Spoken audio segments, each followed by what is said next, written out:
Yeah, a few big names will be missing when the 18th Athletic World Championship gets underway in Eugene, Oregon on Friday evening. The 400-meter boss, Steve Gardner, has picked up a tendon injury and will not defend his title in Tracktown. The absence of the 26-year-old, who's also the reigning Olympic champion, leaves no clear favourite for the men's section of the one-lap event. Now, Jamaica's former discus national record holder Chad Wright could miss the event after he was denied a visa by the US Embassy in Kingston. Wright, an Olympic finalist, could still perform in Tracktown after he was told to return to the embassy on Friday for another interview. Africa's fastest man, Kenya's Fernando Omanyala, also experienced similar issues, reportedly receiving a visa to travel to the United States on Wednesday. Now, joining us to discuss the impact of Gardner's absence is Leighton Levy, or senior writer at SportsMax.tv and track and field expert. Double L, I call him. Leighton, welcome to the SportsMax zone. Let's start with this visa issue. Seems that these stories are popping up more than we normally see. What's the reason for that, you think? I don't know, lads. I think maybe COVID had something to do with it, with the backup of requests. I mean, we've seen a situation here in Jamaica. But I think it's embarrassing because there are some stories coming out of Africa where, for example, the Kenyan Federation made applications on behalf of their athletes, according to the reports, in April. And they got dates for 2024. The World Championships are later on this year in July. I mean, you know, one of the things that, and I heard George before we went on here, look, if your country is hosting a major championship, you know, some kind of measure should be made to expedite visas for those who are competing, because that's why you host the championships. It's bringing in athletes from across the world, and especially the elite ones like Omanyala. He's the second fastest or third fastest man in the world this year. He's not making this up. He's going to compete against the best in the world for the championships. We've heard stories of South Africa, entire contingent from South Africa being stuck in Italy. I mean, the United States prides itself on being the greatest country on earth. And if you're going to host a global event, the least you can do is to ensure that the athletes who are coming to compete against the best in the world are able to do so. Because what's the point otherwise? Because, yeah, they have their rules, and every country has their visa rules. But if you're not going to be able to expedite on behalf of athletes coming to compete, why bother to try to host the championships in the first place? Yeah, I get the impression, though, that when the competition starts on Friday, not a lot of that will be talked about. And I suspect that several of the visa hitches would be untied. Omanyala is scheduled to arrive in Oregon. Well, sometime he should probably be. Well, he's supposed to leave for Oregon yesterday. That means that he's probably going to get there on the same day as the heats, which are late in the afternoon. So he's probably going to have a couple of hours to try to somehow navigate and get into. Well, I don't think he'll compete until the night. But the heat start, because the preliminary rounds are in the morning. Those are the also runs who are trying to get into the first set of heats. So maybe he can get a couple of hours sleep and try to compete as best he can, because the semifinals and finals are the very next day. So he's traveling across the entire globe. He's going to be spent by the time the semifinals come around. So we can hope that somehow he'll be able to get in, because he's one of the fastest men in the year. So it will be kind of unkind to him not to be able to get to the finals. And of course, Mario Jose Talou from the Ivory Coast tweeted as much, that you prepare all year for these events, and to have these issues is frustrating, and for me it's very embarrassing as well. Yeah, Leighton, in a nutshell though, the Caribbean has always been very prominent at these world level meets, especially in the last decade or so. Do you expect that to continue? Yeah, I think so. I think when you look across the Caribbean, Anderson Peters in the javelin, Keyshawn Walcott in the javelin, you're looking at the Jamaican contingent, and Shawnee Miller-Weeble. I mean, of course, Stephen Gardner is not going to be there. But you have to believe, of course, how can we forget, Julian Alfred from St. Lucia, who is, other than the Jamaican trio, she's the fastest woman in the world this year. So I think the Caribbean is going to be well represented in these World Championships and could come away with a lot of quality medals as well. Because I think the Caribbean athletes who are in Oregon to compete are the very best in the world, and I think they will show that once competition begins on Friday. Right, and speaking about Caribbean athletes, Leighton, any update on the long jumper Tajay Gale and whether or not he will be participating? There is still uncertainty about whether or not he'll be able to compete. And listen, I know there's a lot of hope, but when I was standing literally pit side when he jarred his knee. Anybody who's ever jarred a knee at the level of which it hurt my knee watching it. And there are a lot of people in the stadium who actually said that they felt that pain. That's how impacting it was. I don't know whether or not he'll be able to look, they can probably get him in there and he'll probably do a couple of run-ups. I doubt he'll be able to be at his best or anywhere close to his best. I think Jamaica's best chances of seeing a competition is Wayne Pinnock, who is, the NCAA champion, and I think Tajay Gale might be well suited to sit this one out and wait for Budapest next year. Yeah, I want to move now before I hand over to George to the big event, the one I'm looking forward to the most, the women's 200-meter Leighton. 100-meter, both of you are looking at me. Both of them looked at me. I was like, the 100, it's what you want to see. It's what you want to see. I was actually, before I passed over to you, I wanted to talk about the 200 meter. Yeah, man. Yeah. Because there are three of my favorites in that race, and I'm sort of very confused to pick a winner. On form right now, Maria, I think Shericka Jackson is the heavy favorite to win. I think Elaine Thompson-Herah will acquit herself well. I'm told that she's ready. And if she's ready and is able to replicate what we saw in Tokyo last year, she'll be among the medals for sure. But certainly, this young Abby Steiner from the United States, who just signed a professional contract with Puma, is a legitimate gold medal contender. 21.8 at the U.S. trials in the semifinals, 21.77 into a minus 0.3 win in the final.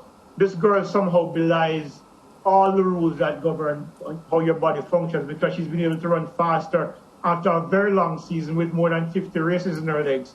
But clearly, she's ready to compete here. And of course, you're talking about Othili from Nigeria as well, and Jenna Prandini. You're looking at a very competitive field. But I think we'll probably most likely see two Jamaicans on the podium, with the young American Abby Steiner there with them as well, because I think this girl she's incredible. I mean, 1:24, she's 10:90. She's run 44. She's run 50 points for 400, and of course 21.77 for the 200 makes her a legitimate contender for the gold medal. So Shericka Jackson and Elaine Thompson will bring their A game. It makes Shelly-Ann Fraser-Pryce vulnerable, but we don't know what for me, the greatest sprinter of the modern era, if not the best of all time, will bring in a 200. We know what she's going to do in the 100. So that's going to be very interesting to see that matchup between three Americans and a couple of Americans, including the leading Abby Steiner. Right, and now that I got the race that I'm looking forward to the most out of the way, your predictions for the 100 meter, the women. Women, I still can't come up with a winner. Exactly. If you're going on form, Shelly-Ann Fraser-Pryce has to be the favorite. 10.67, 10.67, 10.70. And once she knows that she's tapered, you have to believe that she has 10.5 in her legs. No? Shericka Jackson, we know, would have run 10.6 at the national championship had that delay not impacted her performance and allowed her to cool down. The only person in that race who has run 10.5 is the very, very imperious Elaine Thompson-Herah. So, on the basis of the fact that they tell us that she is ready, who knows? It's going to come down to execution. And I think with all three ladies in the current form that they're in, it's anybody's guess who's going to win. But if you have to go on form, you probably will have to pick Shelly-Ann Fraser-Pryce to win her fifth 100-meter title. Yeah, Leighton, how far should St. Lucians allow themselves to dream about Julian Alfred pinching a place on that medal podium? It would be a very wonderful dream, George, but there is Alice in Wonderland and there's reality. She would have to run a lifetime best to get onto that podium. And right now, the Jamaicans are at least 0.2 of a second faster than anything that she's ever able to produce. Because I do believe that if the Jamaicans perform as expected, you're probably looking at 10-5, 10-6, 10-6, or 10-5, 10-5, 10-6. That's how far the Jamaicans are ahead of the rest of the world. And if these ladies come and deliver the way we expect them to, I don't think anybody else will be close, including our own Jamaica's own Cameron Nelson, who is also there running a personal best of 10.88 at the national championship. So what about Elaine in the final then for Julian? Of course, I think she's good enough to get into the final. I mean, she is the fourth fastest woman in the world this year. So on form, she should be in the final, along with 4 Jamaicans and perhaps 2 Americans. I think Talu has always been one who's managed to find her best form. And I think Majinga Kambunji from Switzerland should also be in that final. That's how I see the final shaping up in Oregon, all things being equal. The last time we saw a Just Come win the big thing was Mrs. Fraser Price, Simple Celia Fraser, 2008 Beijing Olympics. So I say that to ask about Abby Steiner. Just Come, Leighton. She's coming to class for the first time. You know that my colleague and I know a lot about racing of the human kind and the equine kind. We see potential world beaters among their peers looking imperious, but when they go against other world beaters, it's a different thing.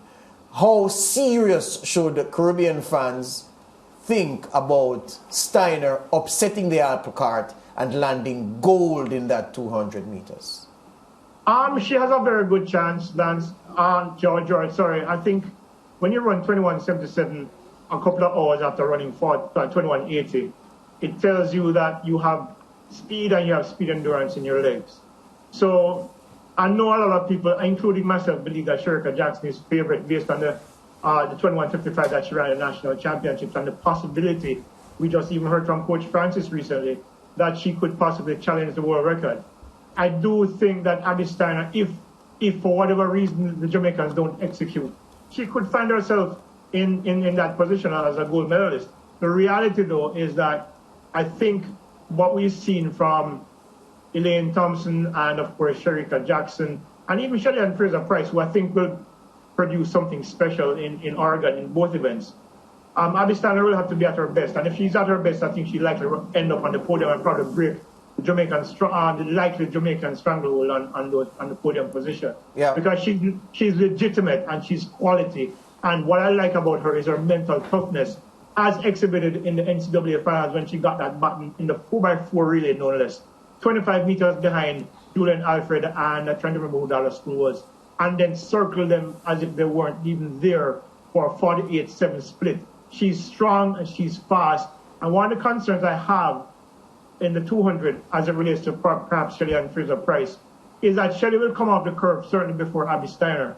But Abby Steiner has that speed endurance and strength endurance to walk her down and possibly snatch a podium finish from her. Yeah. So that's how good I think she is. Yeah, I want to go back to the visa issue, Leighton, because I think it's worth discussing. Now, if John or Jane Public applied for a US visa, say in February this year or in April, they would have been given a 2024 date because, as you correctly said in your opening gambit, that's what the backlog has caused with COVID shutting down everything. So there is a tremendous backlog there, and they're getting 2024. In fact, there is a certain journalist who I won't name, who I had to, wearing my other hat, press association hat, I had to lean on some good friends to have a situation sorted out where he got a date of 2024. He wanted to go to the Penn Relays, Leighton, the Penn Relays, which are gone already in 2022. He got a 2024 date. He was distraught, and I had to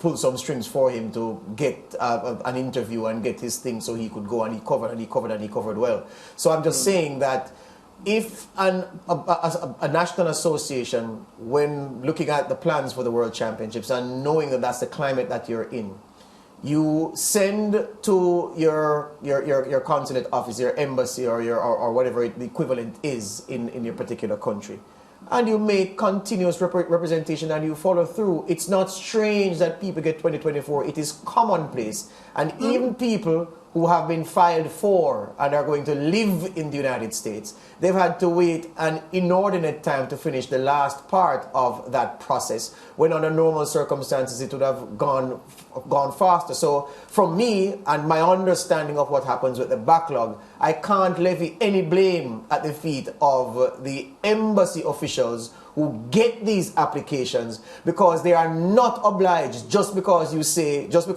oh, we're going to the World Championship, to then put you ahead of people who each individual has a compelling reason why they want a visa interview now to go about their own business. So I'm just saying that those countries who have gone through because there's been continuous communication. Some people sent one email and left it there, didn't hear anything back and didn't check. Others have continuously spoken with their charge of their affairs in their respective countries, or their ambassadors, or with the head of public affairs, as we have here in Jamaica, or we had before the ambassador came, and they sorted out the problem. So I'm not buying this thing about the embassy shafting people and not giving them the chance to go and compete for their country. I'm not saying that the embassy is shafting. I didn't say you said that. I didn't say you said that. Yeah, well, let's put it this way. Yeah, and you made some good points, but these are extraordinary circumstances, George. Huh? But represent them as such in your communication, Leighton. Represent them as such in your communication. Yeah, but listen to what I'm saying to you. If this was the Olympics, for example, and the United States are going to, let's say, Germany for the Olympic Games, and these people are prepared for 4 years to go and compete because they have professional contracts that have riders that are contingent on performance of major championships, George. Are you telling me that the United States could not make an extraordinary case to say, okay, these are people who are professional, this is what they do for a living? Should I deny them a visa once they meet all their other obligations, that you could not say, okay, let's expedite these matters? No, well, I'm happy you went there. Let me clarify something for you based on my understanding, Leighton. I'm happy you said that, so it allows me to do this. Remember, if you apply for something like that, yeah, from whichever country it is in the world, say for instance your number is HVLL 22, yeah, HVLL 22. That number does not have attached to it a rationale for you to be granted a visa interview before anybody else. It's just a number that goes into a pool. So if there are 35,000 applications before you, your application becomes 35,001. It is then because of your communication with the embassy staff that they go in and they say, oh, move HVLL 2022 up to so and so point so that the interview can be had to facilitate that. So I'm saying it is an active association that if it's I'm talking about the Kenyans now who said that they sent in their thing and they didn't get any communication.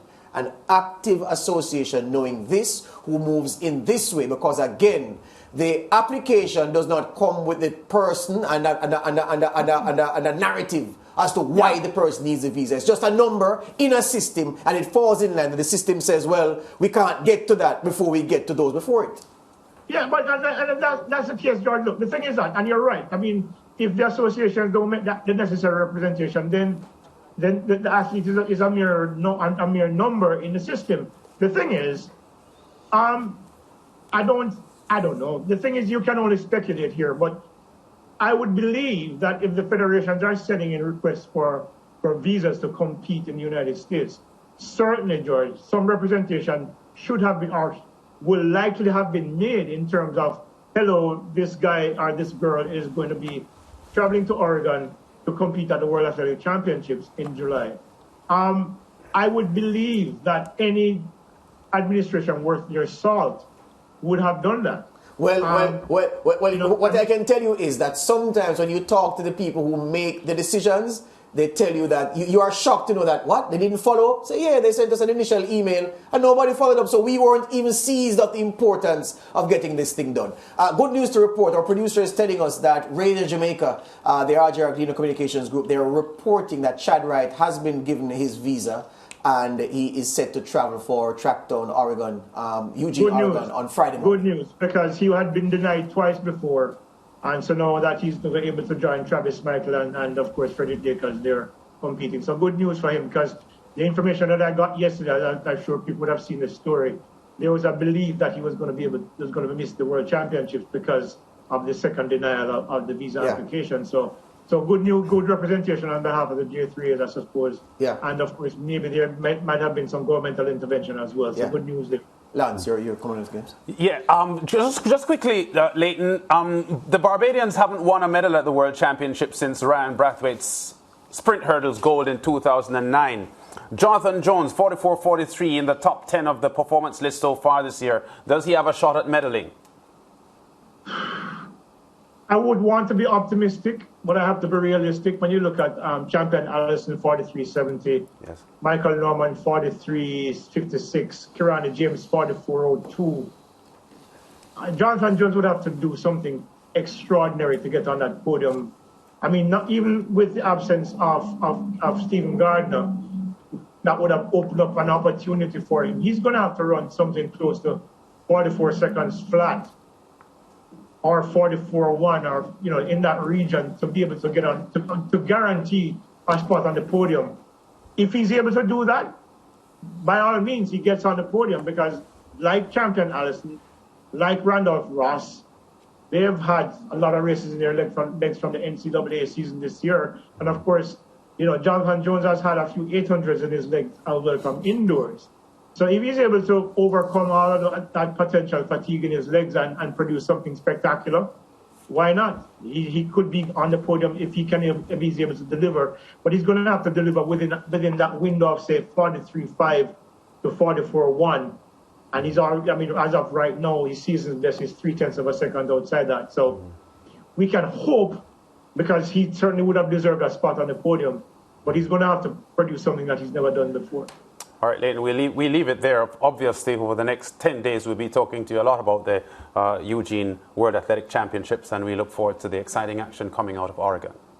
Take it easy, guys. Always a pleasure. Okay, Leighton Levy there. Shifting our focus now to the Commonwealth Games. There are only 14 days to go until the start of the Games in Birmingham, England.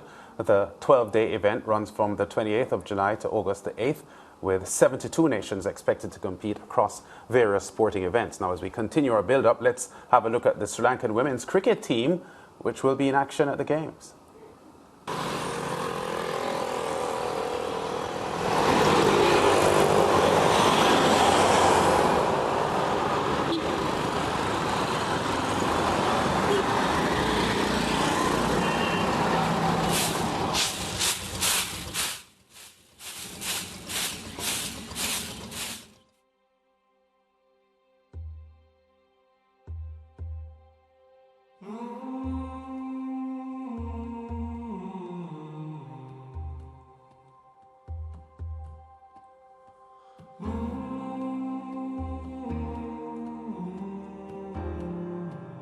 Normally we start our sessions at early in the mornings, maybe at 7 a.m. We are focusing on fitness in the early mornings.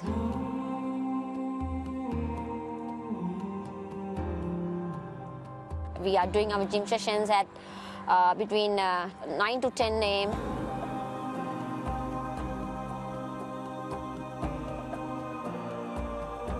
It's very tough because we have to physically fit before we start our big event.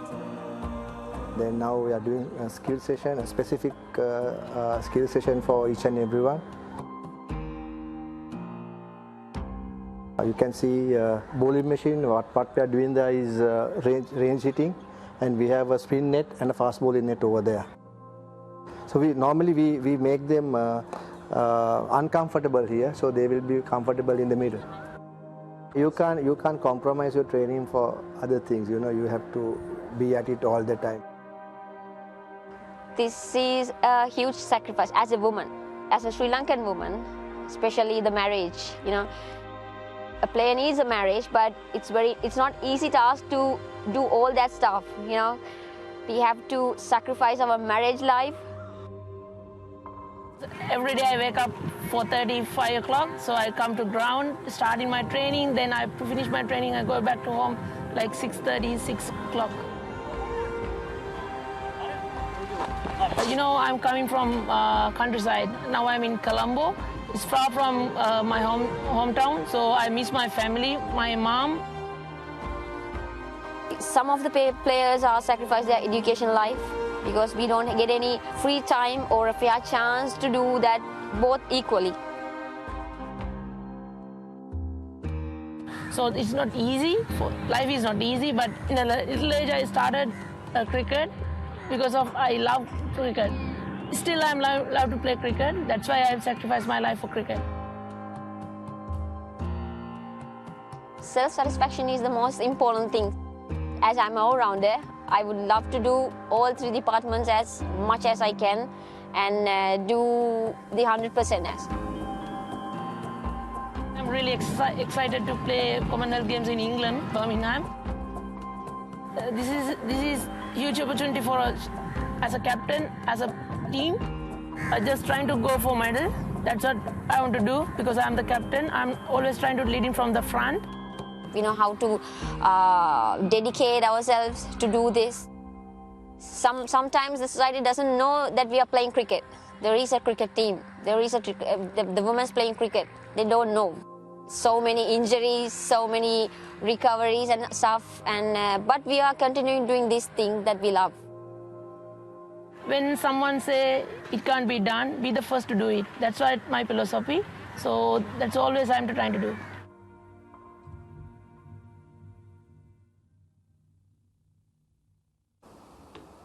Of course, the Commonwealth Games will be live on SportsMax and SportsMax 2, also on the SportsMax app, starting on the 28th of July.